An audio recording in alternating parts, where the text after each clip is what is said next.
بسم اللہ الرحمن الرحیم۔ دعا دراصل زبان سے نکلے ہوئے ان الفاظ کو کہا جاتا ہے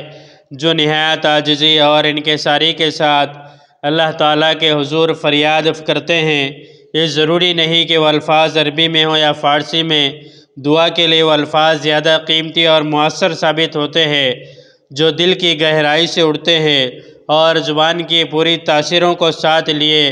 بارگاہ خداوند میں پہنچتے ہیں۔ دعا کے یہ ہرگز معنی نہیں کہ کسی رسمی قانون کے تحت دونوں ہاتھ اٹھا دیے جائے اور دل و دماغ کو دنیا و ما فیہا میں آزاد چھوڑ دیا جائے اور پھر چند رٹے ہوئے الفاظ اور گھسے پٹے جملوں کو زبان سے ادا کر دیا جائے جس میں صرف مادیت کے اجزاء ہوں اور روحانیت کا نام و نشان نہ ہو، بلکہ دعا میں جس قدر دل کی گہرائی و گہرائی شامل ہوگی، جس قدر عاجزی و انکساری ہوگی اور جس قدر اپنی محتاجی و نیاز مندی کا اظہار ہوگا اور جس قدر اپنے آپ کو بے بس و مجبور اور اپنے حقیقی خالق کو مختار و غالب ظاہر کیا جائے گا، اسی قدر اس رؤوف و رحیم اور سمیع و خبیر پروردگار کی توجہ اس کی طرف ہوگی اور اس کی دعا کی قبولیت کے دروازے کھلنے لگ جائیں گے، اور اسی قدر وہ اس کی رحمت کا حقدار بنے گا۔ جب ایک مومن بندہ اس تڑپ اور درد و انکساری کے عالم میں اپنے حقیقی پروردگار کو پکارتا ہے اور دعا کرتا ہے تو وہ دعا یقیناً قبول ہو جاتی ہے۔ یہی وجہ ہے کہ ایسی دعاؤں کے بعد دلوں کو اطمینان و سکون و فرحت نصیب ہوتی ہے اور دعا سے پہلے جس بے چینی کا وہ شکار تھا اس سے وہ آزاد ہو جائے گا۔ جس طرح پانی آگ کی ضد ہے، دھوپ چھاؤں کی ضد ہے، دوستی دشمنی کی ضد ہے، دن رات کی ضد ہے اور علم جہاد کی ضد ہے، اسی طرح دعا بلا کی ضد ہے۔ اس لیے کہ جس طرح آگ کی گرمی کو پانی ختم کر دیتا ہے، دھوپ کے تمازت کو چھاؤں دور کرتی ہے، دوستی دشمنی کے ماحول کو صفائے ہستی سے مٹا دیتی ہے، دن رات کی تاریکی کو ختم کرتا ہے، علم کی روشنی جہالت کے اندھیرے کو مٹا دیتی ہے، اسی طرح دعا بھی وہ جوہر ہے جو بلاؤں کو دور کر دیتی ہے۔ ایک آدمی گناہ میں مبتلا رہتا ہے، وہ صبح و شام اور لیل و نہار کا ہر لمحہ ہر سرکشی اور عصیان میں گزارتا ہے، اور جب اس کی یہ سرکشی حد سے آگے کو بڑھ جاتی ہے تو اللہ کے غضب اور اس کی لعنت کا شکار ہونے کے قریب ہوتا ہے۔ اتنے میں اس کا ضمیر جاگتا ہے، وہ اپنے رب ذوالجلال کی طرف مائل ہوتا ہے، اسے اپنے گناہوں کا احساس ہونے لگتا ہے، پھر وہ ندامت کے آنسو اپنے پروردگار کے حضور بہانے لگتا ہے اور اپنی ہدایت اور نجات کی بھیک اپنے پروردگار سے مانگنے لگتا ہے۔ حقیقی خالق و مالک کو اپنے بندے کی یہ ادا پسند آتی ہے اور اللہ کے غضب اور اس کی لعنت کے بجائے یہی دعا اس کے لیے رحمت و برکت کا ذریعہ بنتی ہے۔ معلوم ہوا کہ دعا آنے والی بلا کو بھی روک دیتی ہے۔ اگر یہ کہا جائے تو یقیناً مبالغہ نہ ہوگا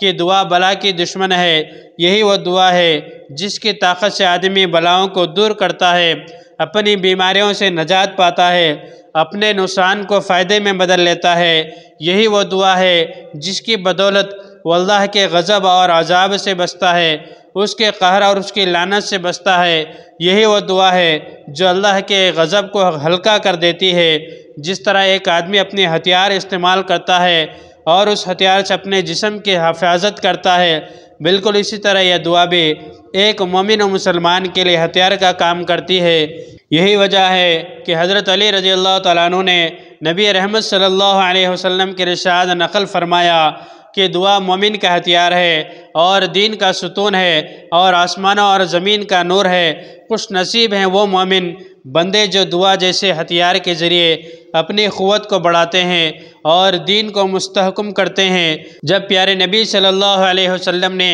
دعا کو ہتھیار قرار دیا تو سمجھنے کی بات یہ ہے کہ ہتھیار کی قوت صاحب ہتھیار کی قوت کے مطابق ہوتی ہے۔ جب دعا بھی آداب و شرائط کے دائرے میں ہو تو یوں سمجھیں کہ ہتھیار درست اور عمدہ ہے، اور پھر جب دعا کرنے والا متقی و پرہیزگار ہو تو صاحب ہتھیار بھی عمدہ ہے۔ یہی وہ قول صادق آتا ہے، جب صاحب دعا صاحب ہتھیار ہو گیا تو پھر اس کے قریب نہ آفت آ سکتی ہے اور نہ بلا اس کو چھو سکتی ہے۔ ایسا شخص جس کو یہ مقام میں بلند نصیب ہو گیا تو پھر پوری دنیا اس سے لرزنے اور کانپنے لگ جاتی ہے۔ دنیا میں کوئی اپنی رعایا کا بادشاہ بنتا ہے، کوئی کسی جماعت کا امیر بنتا ہے، کوئی کسی قوم کا لیڈر بنتا ہے، کوئی کسی ادارے کا نگران بنتا ہے، کوئی بے شمار امور کا نگہبان بنتا ہے، کوئی کسی ڈپارٹمنٹ کا آفیسر اعلیٰ بنتا ہے، کوئی کسی کمپنی کا مینیجر بنتا ہے، کوئی کسی تنظیم کا سردار بنتا ہے، کوئی کسی کارخانے کا مالک بنتا ہے، اور کوئی کسی پارٹی کا صدر بنتا ہے۔ بادشاہ ہوں یا امیر، لیڈر ہوں یا نگراں، نگہبان ہوں یا آفیسران اعلیٰ، مینیجر ہوں یا سربراہ، مالک ہوں یا صدر، ان میں سے ہر ایک کا اپنا ایک دربار ہے۔ جب یہ اپنی کرسی پر جلوہ افروز ہوتے ہیں اور ان کے دائرے کار میں کام کرنے والے اپنی اپنی حاجتیں لے کر آتے ہیں تو انہیں ان کا اپنی حاجتیں پیش کرنا فطری طور پر برا معلوم ہوتا ہے۔ یہ پہلے تو ان کی حاجتوں اور ضرورتوں کو پورا کرتے ہیں اور چند ہی دنوں میں یہ ان کے مطالبات سے اکتائے جاتے ہیں اور ان کے مانگنے کو برا ماننے لگتے ہیں، اور جب کبھی وہ اپنی حاجت و ضرورت کا اظہار کرتے ہیں ان سے تلخ لہجے میں گفتگو کرنے لگتے ہیں۔ شاید ہی ان تمام قسم کے افراد میں سے کوئی ذمہ دار ایسا ہو جس کے دل میں یہ ارادہ وہ خواہش ہو کہ کوئی ہم سے مانگے ہم اس کو دیں۔ کسی کی کیا مجال کہ وہ اپنے ماتحتوں سے یہ کہہ دے